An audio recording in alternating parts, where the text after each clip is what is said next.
We've got some breaking news out of Washington, D.C. Let's head out to Eamon Javers with the latest here. Eamon.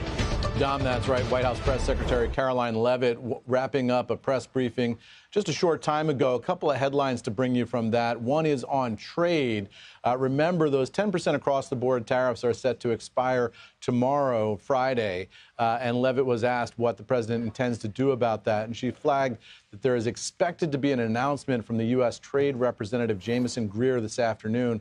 We don't know what exactly that announcement is going to be, Dom, but we do think it might have something to do with something he flagged on CNBC earlier this week, the possibility of tariffs based on foreign governments or foreign companies' use of forced labor. That could be up to 60 countries impacted by those tariffs, maybe 90% of American trade. So could be a potentially big one. We'll watch for that announcement from USTR. No confirmation of when that's coming or what exactly that's going to be, though, later this afternoon. On the Saudi Arabian nuclear deal, Caroline Leavitt, despite the fact that the Department of Energy put out a press release saying this deal was signed yesterday, Caroline Leavitt portrayed it instead as very much an open process that's still going on, even though the Saudis agreed to the deal yesterday and that press release went out. So that depends, she says, on the Saudis' agreement to recognize Israel. Saudi Arabia has given really no indication that they're willing to do that. So where that nuclear deal ends up now, really very much an open question, given that it was inked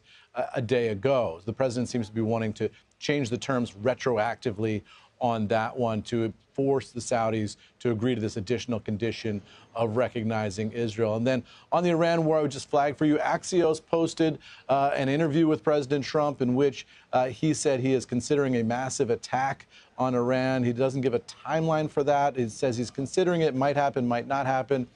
Hard to say what that means, if anything, given that the United States has attacked Iran for the past 11 consecutive nights. Does the president have something of a different order of magnitude in mind? Is he thinking ground troops? Not really clear, but just wanted to flag for you, Dom, that there are options out there for the president to really escalate dramatically, especially given what we're seeing in the Red Sea with the Houthis. Back over to you.